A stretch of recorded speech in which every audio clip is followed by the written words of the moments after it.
નમસ્કાર મિત્રો, હું રાજેશ ભાસ્કર આપ સૌનું યુટ્યુબમાં આપણી આ ચેનલ પર સ્વાગત કરું છું. મિત્રો, આજે આપણે તારીખ 3 જુલાઈ 2025ના કેટલાક મોસ્ટ ઇમ્પોર્ટન્ટ કરંટ અફેર અને અગાઉની પરીક્ષામાં પૂછાયેલા કેટલાક ઇમ્પોર્ટન્ટ પ્રશ્નો વિશે ડિટેલમાં ચર્ચા કરીશું, જે આપને આવનારી પરીક્ષા માટે ખૂબ જ ઉપયોગી સાબિત થશે.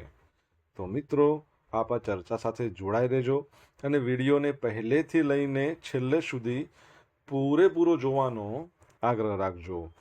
તો ચલો મિત્રો, શરૂ કરીએ. શરૂઆત કરતા પહેલા જણાવી દઉં કે જો તમારે આપણી આ યુટ્યુબ ચેનલને સબસ્ક્રાઇબ કરવાનું હજી પણ બાકી હોય તો ચેનલને સબસ્ક્રાઇબ કરજો, નોટિફિકેશન બેલ આઇકોનને પ્રેસ કરીને, અને જો તમને વિડીયો પસંદ આવે તો વિડીયોને લાઈક કરજો અને તમારા જેટલા પણ મિત્રો છે બધા મિત્રો જોડે આ વિડીયોની લિંકને શેર કરજો. ચલો તો શરૂઆત કરીએ. સૌપ્રથમ જોઈશું અગાઉની પરીક્ષામાં પૂછાયેલા બંધારણના પ્રશ્નો, જેના જવાબો તમારે મને કમેન્ટ બોક્સમાં લખીને જણાવવાના છે. અને વિડીયોના લાસ્ટમાં જ્યારે હું તમને આ દરેક પ્રશ્નના જવાબ જણાવું ત્યારે તમારે ચેક કરવાનું છે કે તમે આપેલા પ્રશ્નના જવાબમાંથી કેટલા પ્રશ્નોના જવાબ સાચા છે. અને જેટલા પણ પ્રશ્નો જવાબ સાચા હોય એનો આંકડો પણ લખવાનો કમેન્ટમાં કે 10માંથી આટલા સાચા છે. ડેલી જીકે ટેસ્ટમાં આપણે રોજ 10 પ્રશ્નો પૂછીએ છીએ, જેમાંથી 5 પ્રશ્નો બંધારણના હોય છે. બાકીના જે 5 પ્રશ્નો છે એ ગુજરાતની ભૂગોળના હોય છે. તો તમે તમારો આન્સર આપો નીચે કમેન્ટ બોક્સમાં, અને હું આજના કરંટ અફેરનો પ્રથમ પ્રશ્ન છે એની શરૂઆત કરું છું. પહેલો પ્રશ્ન છે કે નેશનલ ફેમિલી હેલ્થ સર્વે પ્રમાણે લીવર ડેમેજથી થતા મૃત્યુમાં ગુજરાતનો ક્રમ સમગ્ર દેશમાં કયો છે? તો ગુજરાત 5મા નંબર પર છે. કેટલામા નંબર પર? 5મા નંબર પર છે. તો નેશનલ ફેમિલી હેલ્થ સર્વે એના દ્વારા વર્ષ 2012થી લઈને 2022 સુધી લીવર સંબંધિત થતા મૃત્યુનો એક સર્વે હાથ ધરાયો હતો, જેમાં મહિલા, પુરુષો અને રાજ્યવાર દેશમાં શું સ્થિતિ છે એ અંગેનો ડેટા તૈયાર કરવામાં આવ્યો હતો. મહિલાઓ કરતાં પુરુષોમાં લીવર સંબંધિત મૃત્યુનું પ્રમાણ 3.5 ગણું છે. સંશોધન પ્રમાણે 19% આલ્કોહોલનું સેવન કરતા પુરુષોની સામે 1% મહિલાઓ આલ્કોહોલનું સેવન કરે છે, જેના પરિણામે પુરુષોનું મૃત્યુનું પ્રમાણ પણ 3 ગણું વધી ગયું છે. જો તમે જોશો તો રાજ્યવાર લીવર ડેમેજનું પ્રમાણ સિક્કિમ આપણા ભારતની અંદર તમે જોજો તો સૌથી ઓછી વસ્તી ધરાવતું રાજ્ય છે, એમાં 19.7% લીવર ડેમેજ. મિઝોરમ ભારતમાં સંપૂર્ણ રીતે 100% સાક્ષરતા ધરાવતું રાજ્ય, એમાં 17.9. મણિપુર, તમને ખબર છે 2 વર્ષથી હિંસા ચાલી રહી છે, અત્યારે રાષ્ટ્રપતિ શાસન છે ત્યાં, અને હાલમાં પણ 1-2 દિવસ પહેલા પણ ફરીથી હિંસા ભડકી છે. અજય ભલ્લા એના ગવર્નર છે, બરાબર છે. મેઘાલય, ભારતમાં પ્રથમ ડ્રોન ડિલિવરી હબ મેઘાલયમાં બનવાનું છે. આ બધા પૂર્વોત્તરના નોર્થ ઇસ્ટના રાજ્યો છે. ગુજરાત ફક્ત પશ્ચિમનું રાજ્ય છે, 4.2% છે, બરાબર, લીવર ડેમેજનું પ્રમાણ. આમ તો આના પ્રમાણમાં તો ઓછું જ છે, છતાં પણ નેશનલ લેવલ પર 5મા નંબર પર છે, જે સારી બાબત કહેવાય નહીં. તમારા માટે પ્રશ્ન છે કે વિશ્વ લીવર દિવસ ક્યારે મનાવવામાં આવે છે? કમેન્ટ બોક્સમાં લખીને જણાવો, જવાબ આવડતો હોય તો. દર વર્ષે આંતરરાષ્ટ્રીય પ્લાસ્ટિક બેગ મુક્ત દિવસ ક્યારે મનાવવામાં આવે છે? તો આજનો દિવસ છે, એટલે કે 3 જુલાઈ, international plastic bag free day. તો 3 જુલાઈના રોજ દર વર્ષે આ દિવસ મનાવવામાં આવે છે. આ પહેલની વાત કરીએ તો બેગ ફ્રી વર્લ્ડ અભિયાન દ્વારા શરૂ કરવામાં આવી હતી, જે એક વૈશ્વિક આંદોલન છે, જેનું લક્ષ્ય સિંગલ યુઝ પ્લાસ્ટિક બેગના ઉપયોગને ઘટાડે છે. આ અભિયાન 2008માં પ્લાસ્ટિક બેગના પર્યાવરણીય પ્રભાવ વિશે ચિંતિત સંગઠનો અને વ્યક્તિઓના એક જૂથ દ્વારા શરૂ કરવામાં આવ્યું હતું. આંતરરાષ્ટ્રીય પ્લાસ્ટિક બેગ મુક્ત દિવસના ઇતિહાસની વાત કરીએ તો પ્લાસ્ટિક બેગ પર પ્રતિબંધ સૌપ્રથમ વખત 2009માં પશ્ચિમ યુરોપમાં શરૂ થયો હતો. 2010માં બેગ્સ ફ્રી વર્લ્ડ ઓર્ગેનાઇઝેશન છે, એના દ્વારા 3 જુલાઈએ આંતરરાષ્ટ્રીય પ્લાસ્ટિક બેગ મુક્ત દિવસની ઉજવણી કરવાનું શરૂ થયું, બરાબર છે. ધીમે ધીમે સમગ્ર વિશ્વમાં તે લોકપ્રિય બન્યું.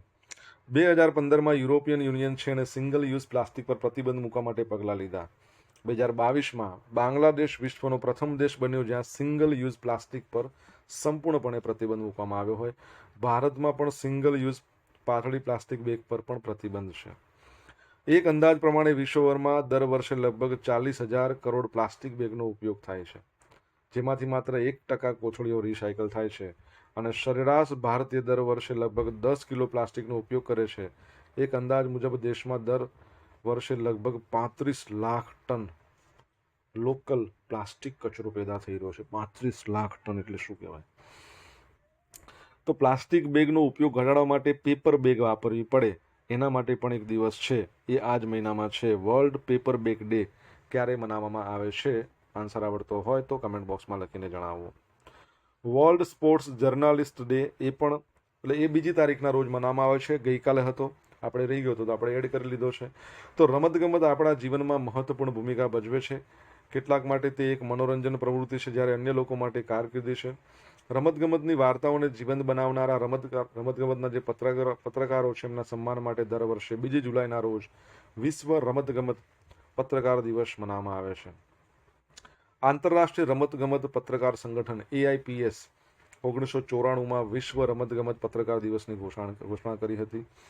અને આ તારીખ ઇમ્પોર્ટન્ટ એટલા માટે છે કેમ કે AIPSની રચના 2 જુલાઈના રોજ પેરિસમાં સમર ઓલિમ્પિક દરમિયાન થઈ હતી.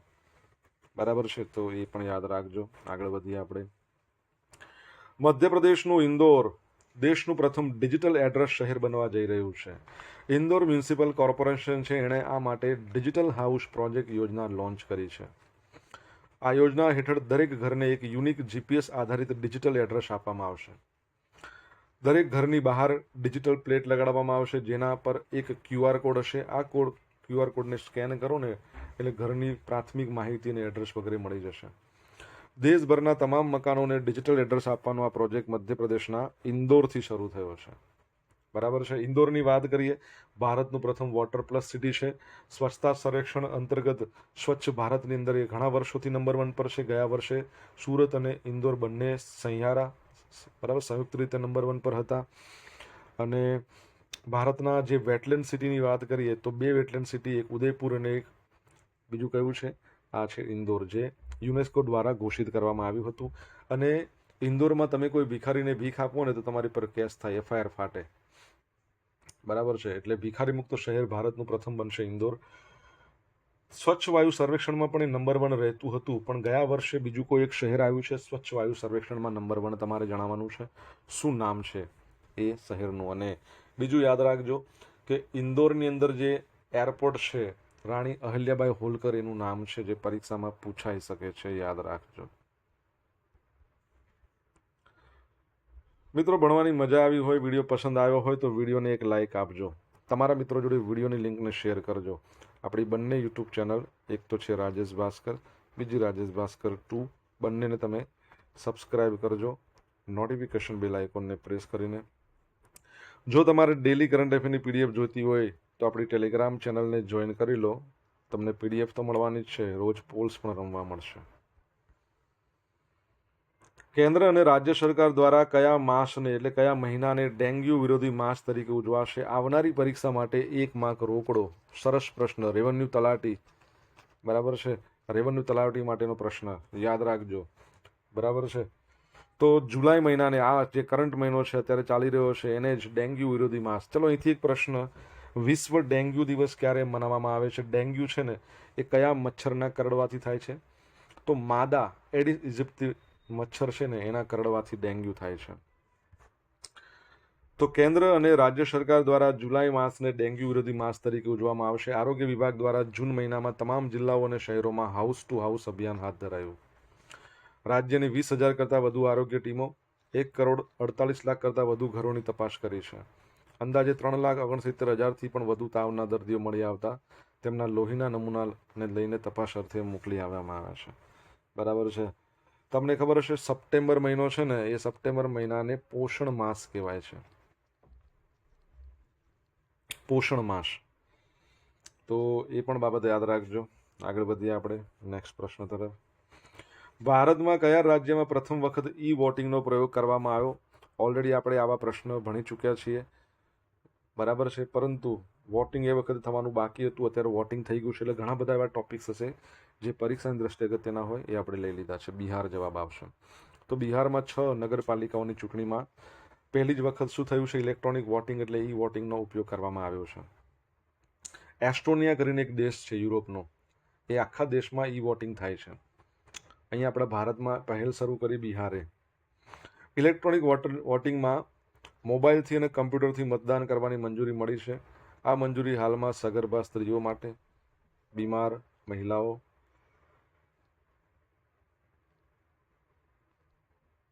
વૃદ્ધો અને બીજા રાજ્યોમાં વસતા લોકો, આ બધા માટે મોબાઈલથી કે વેબસાઇટ પર જઈને વોટિંગ કરી શકાય. બધાને એવી ફેસિલિટી નથી આપતા. ભવિષ્યમાં કરશે કે આ પ્રકારની છૂટ બાંધકામની સાઇટ પર કામ કરતા જે મજૂરો હોય, દૈનિક રોજમદારો હોય, ખેત મજૂરો હોય, જંગલોમાં અંતરિયાળ ગ્રામીણ વિસ્તારોમાં જે લોકો કામ કરતા હોય, રહેતા હોય, એ લોકોને આપી શકાય. ઈ વોટિંગ પ્રણાલીમાં 51,000થી વધુ મતદારોએ, કેટલા 51,000થી વધુ મતદાતાઓએ સફળતાપૂર્વક રજીસ્ટ્રેશન કરાવ્યું હતું અને ચૂંટણીના દિવસે 6 કલાક આપ્યો હતો કે ભાઈ 6 કલાકમાં તમે ઈ વોટિંગ કરી દો. એમાંથી 40,280 મતદાતાઓએ શું કર્યું હતું? વોટિંગ કર્યું. રજિસ્ટર્ડ ટકાવારી ઈ વોટરમાં 70% જેવી રહી છે. વિભા કુમારી દેશના પ્રથમ ઈ વોટર બન્યા છે, નામ યાદ રાખજો. અને પૂર્વી ચંપારણના મુન્ના કુમાર ઈ વોટર બનનાર દેશના પ્રથમ પુરુષ મતદાતા. મુન્ના કુમાર અને વિભા કુમારી. વિભા કુમારી પ્રથમ વ્યક્તિ, મહિલા કે પુરુષ બંનેમાં, અને પુરુષની અંદર કોણ છે? મુન્ના કુમાર. બરાબર, તો આ યાદ રાખજો. ઓકે, તમારા માટે પ્રશ્ન, સ્વતંત્ર ભારતના પ્રથમ મતદાતા કોણ હતા? ઘણીવાર પરીક્ષામાં પ્રશ્ન પૂછાય. બિહારની વાત કરી છે, કેપિટલ પટના છે. સીએમ એના નીતિશ કુમાર છે. ગવર્નરનું નામ શું છે? આરિફ મોહમ્મદ ખાન. અને હાઈકોર્ટ પણ પટનામાં છે. બિહારની અંદર ડોલ્ફિન સંરક્ષણ કેન્દ્ર આવેલું છે, વિક્રમશિલા ગેંગટેક સેન્ચુરી જેને કહેવાય છે. અને પ્રાચીન ભારતની તમને ખ્યાલ હોય તો જે વિદ્યાપીઠો હતી, વિશ્વવિદ્યાલયો હતી, એમાંની એક આવેલી છે જે અત્યારે હાલમાં ભારતની સૌથી જૂની વિદ્યાપીઠ કહી શકાય, નાલંદા. બિહાર છે જાતિ આધારિત વસ્તી ગણતરી શરૂ કરનાર પ્રથમ રાજ્ય છે. આ ઉપરાંત યાદ રાખજો કે બાપુ ટાવર બિહારમાં આવેલો છે. ભારતનો પ્રથમ સત્યાગ્રહ 1970માં ચંપારણમાં થયો હતો, તો એ બાબત પણ યાદ રાખજો. બિહારના ગાંધી ડૉક્ટર રાજેન્દ્ર પ્રસાદ જેઓ આપણા ભારતના સૌથી લાંબા સમય સુધી રહેનાર રાષ્ટ્રપતિ બન્યા હતા. ગરીબીની અંદર સૌથી નંબર 1 બિહાર આવે છે. વસ્તી ગીચતામાં પણ નંબર 1 બિહાર આવે છે. બરાબર છે, તો એ પણ યાદ રાખજો. નિરક્ષરતામાં પણ એ આવે છે. થાઈલેન્ડની બંધારણીય કોર્ટે વડાપ્રધાન પેન્તોકટાન સિનવાત્રાની હકાલપટ્ટી કરી દીધી. જોરદાર બાબત થઈ. તો થાઈલેન્ડની બંધારણીય કોર્ટે એક શબ્દને કારણે વડાપ્રધાન પેન્તોકટાન સિનવાત્રા છે એમની હકાલપટ્ટી કરી છે. તેમના પર પોતાના દેશ પર લોકો વિરુદ્ધ ગંભીર ટિપ્પણી કરવાનો આરોપ લાગ્યો છે. કોર્ટે કહ્યું છે જ્યાં સુધી કેસની તપાસ પૂરી ન થાય ત્યાં સુધી આમની ઉંમર 38 વર્ષની છે. સિનવાત્રા છે એ વડાપ્રધાન પદ પર નહીં રહે. કોર્ટે તપાસ એજન્સીને કહ્યું કે તેઓ સંપૂર્ણ તપાસ કરીને 15 દિવસમાં રિપોર્ટ જમા કરાવે, ત્યારબાદ આગળની કાર્યવાહી થશે. સિનવાત્રા દુશ્મન દેશ કોમ્બોડિયાના વડા સાથે ફોન પર વાતચીત કરતી વખતે થાઈલેન્ડના આર્મી વડા વિરુદ્ધ અયોગ્ય ટિપ્પણી કરી હતી. બરાબર છે, જોયું, જોરદાર બાબત બની. થાઈલેન્ડની વાત કરીએ તો કેપિટલ બેંકોક છે. થાઈ બહત એની કરન્સી છે. અને થાઈલેન્ડમાંથી જ મિસ વર્લ્ડ બન્યા આ વર્ષે 2025માં. મિસ વર્લ્ડ સ્પર્ધા યોજાઈ ગઈ હતી ક્યાં? તો હૈદરાબાદ, તેલંગાણા, ભારત, 72મા નંબરની. સોશિયલ મીડિયાના માધ્યમથી મારી જોડે તમે કનેક્ટ રહી શકો છો. મારું ઇન્સ્ટા આઈડી છે rajesh.i.bhaskar, ફેસબુક આઈડી છે RI ભાસ્કર, અને ટેલિગ્રામ ચેનલ છે એ છે રાજેશ ભાસ્કર. ટેલિગ્રામ ચેનલ પર તમને ડેલી કરંટ અફેરની PDF રોજ મળશે. સાથે તમને રોજ પોલ્સ રમવા મળશે. જો તમને ભણવાની મજા આવી હોય તો વિડીયોને લાઇક કરો, તમારા મિત્રો જોડે વિડીયોની લિંકને શેર કરો, ચેનલ સબસ્ક્રાઇબ કરવાની બાકી હોય તો સબસ્ક્રાઇબ કરો, નોટિફિકેશન બેલ આઇકોનને પ્રેસ કરીને. હોકી ઇન્ડિયા માસ્ટર્સ કપ 2025ની પ્રથમ આવૃત્તિમાં પુરુષ વિભાગનો ખિતાબ કોણે જીત્યો છે? તો શું આવશે? Hockey unit of Tamil Nadu. તો હોકી ઇન્ડિયા માસ્ટર્સ કપ 2025ની પ્રથમ ઉદ્ઘાટન આવૃત્તિ છે. એમાં હોકી એસોસિએશન ઓફ ઓડિશા એણે મહિલા વિભાગમાં આ ખિતાબ જીત્યો છે. હોકી યુનિટ ઓફ તમિલનાડુ એને પુરુષ વિભાગમાં ખિતાબ જીત્યો છે. હોકી ઇન્ડિયા માસ્ટર્સ કપની પ્રથમ આવૃત્તિ 18થી 27મી જૂનના રોજ તમિલનાડુના ચેન્નઈમાં યોજાઈ ગઈ. કઈ જગ્યાએ? મેયર રાધાકૃષ્ણન હોકી સ્ટેડિયમ ખાતે. હવે માસ્ટર કપમાં કેવું છે કે 40 વર્ષ કરતાં વધુ ઉંમરના પુરુષ ખેલાડીઓ ભાગ લીધો, મહિલાઓ માટે 35 વર્ષથી વધુ. ફાઇનલમાં હોકી એસોસિએશન ઓફ ઓડિશાએ હોકી પંજાબને 1-0થી હરાવીને હોકી ઇન્ડિયા માસ્ટર્સ મહિલા કપની શરૂઆતની આવૃત્તિ જીતી. અને તમિલનાડુએ કોને હરાવ્યું? મહારાષ્ટ્રને હરાવ્યું છે. મહિલા વર્ગમાં હોકી હરિયાણાએ તમિલનાડુ હોકી યુનિટને 4-3થી હરાવીને કાંસ્ય ચંદ્રક જીત્યો છે. હરિયાણા કાંસ્ય લાવ્યું છે મહિલાઓમાં. પુરુષોમાં કાંસ્ય કોણ લાવ્યું? તો ચંદીગઢ. કોને હરાવીને? ઓડિશાને હરાવીને. હોકીની આટલી બધી વાત કરી છે તો હોકીના જાદુગરને યાદ કરવા પડે ને. મેજર ધ્યાનચંદ, જેમનો જન્મદિવસ ભારતમાં રાષ્ટ્રીય ખેલ દિવસ કહેવાય છે. શું તમને ખબર છે એમનો જન્મદિવસ ક્યારે આવે છે? બીજું, ભારતમાં રમતગમતમાં સર્વોચ્ચ સન્માન કહેવાય છે ખેલ રત્ન. એ પણ હવે આમના નામ પર છે, major Dhyan Chand Khel Ratna award. The goal એમની આત્મકથા છે.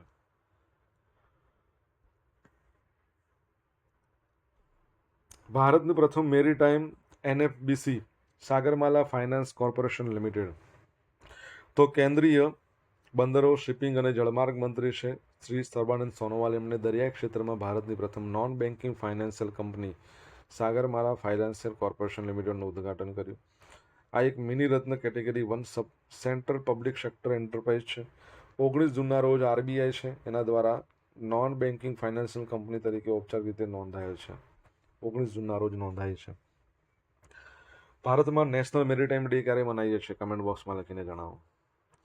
હવે મિત્રો જોઈશું અગાઉની પરીક્ષામાં પૂછાયેલા બંધારણના પ્રશ્નો. પહેલો પ્રશ્ન, ભારતના સંવિધાનમાં મૂળભૂત ફરજોની જોગવાઈ અનુચ્છેદ 51 ક કયા બંધારણ સુધારાથી કરવામાં આવેલ છે? આ સુધારાનું તમારે કહેવાનું છે તો 42મા નંબરનો બંધારણ સુધારો જે આવ્યો તો 1976માં, જેને મિની બંધારણ કહેવાય છે. 2 કે તેથી વધુ રાજ્યો વચ્ચે વિવાદ કે તકરારની બાબતો સર્વોચ્ચ અદાલતની કઈ હુકુમત હેઠળ આવે? તો મૂળ હુકુમત આવે. બરાબર છે. સંવિધાનના અનુચ્છેદ 341માં જણાવ્યા પ્રમાણે અનુસૂચિમાં સમાવિષ્ટ જ્ઞાતિને ખાલી જગ્યા તરીકે ઓળખવામાં આવે છે. અનુસૂચિત શું આવશે? અનુસૂચિત જાતિ. 341. સંસદમાં કયા પ્રકારનું વિધેયક રાષ્ટ્રપતિની અનુમતિ સિવાય રજૂ કરી શકાતું નથી? આ તો બધાને આવડ છે. જવાબ નાણાં વિષયક. ના આવડતો હોય તો યાદ રાખજો, નાણાં વિષયક. દરેક રાજ્ય માટે એક ઉચ્ચ ન્યાયાલય રહેશે એવી જોગવાઈ ભારતના બંધારણના કયા અનુચ્છેદમાં છે? 214. 214 યાદ રાખજો. હવે મિત્રો જોઈશું અગાઉની પરીક્ષામાં પૂછાયેલા ગુજરાતની ભૂગોળના પ્રશ્નો. પહેલો પ્રશ્ન, તાપી નદી કઈ પર્વતમાળામાંથી નીકળે છે? બરાબર છે. 1 મિનિટ, અહીંયા પ્રશ્નોમાં થોડી ભૂલ થઈ છે. ચલો, ગુજરાતના નીચેના પૈકી કયા બંદર અને મત્સ્ય બંદર તરીકે વધુ વિકાસ થયો છે? ઓકે, ઉત્તમ પ્રકાશના કપાસ માટે જાણીતા વિસ્તાર કાનમ. બરાબર છે. ઓકે, પોળો ઉત્સવ. ચલો વાંધો નહીં. તાપી નદી આ લગભગ ગઈકાલનું રહી ગયું છે કે શું છે? ગઈકાલનું રહી ગયું છે ને, સાતપુડામાંથી. સેકન્ડ પ્રશ્ન, ગુજરાતના નીચેના પૈકી કયા જિલ્લાનો મત્સ્ય બંદર તરીકે વધુ વિકાસ થયો છે? તે વેરાવળનો. આ એક છે, આ મને યાદ નથી. બરાબર છે. ઉત્તમ પ્રકારના કપાસ માટે જાણીતો વિસ્તાર કાનમ કયા જિલ્લાનો ભાગ છે? ભરૂચનો ભાગ છે. પોળો ઉત્સવ ગુજરાતના કયા તાલુકામાં? તો વિજયનગર. ગુજરાત રાજ્યના રાજકોટ જિલ્લાને નીચે દર્શાવેલ જિલ્લાઓ પૈકી કયા જિલ્લાની હદ સ્પર્શતી નથી? તો દેવભૂમિ દ્વારકાની. બરાબર છે. હવે મિત્રો જોઈશું ગઈકાલે પૂછેલા પ્રશ્નના જવાબ. તાજેતરમાં ઇન્ટેલેક્ટ ડિઝાઇને ગુજરાતમાં કઈ જગ્યાએ PF cloud purple fabric cloud launch કર્યું છે? તો ગિફ્ટ સિટીમાં. સેકન્ડ પ્રશ્ન, તાજેતરમાં કયા રાજ્ય સરકારે 1 જુલાઈથી શાળાના શિક્ષકો માટે હાજરી ફરજિયાત બનાવી દીધી છે? તો જવાબ આવશે મધ્યપ્રદેશ. કોણે? મધ્યપ્રદેશ. હવે જોઈશું આજે પૂછેલા પ્રશ્નનો જવાબ. પહેલો પ્રશ્ન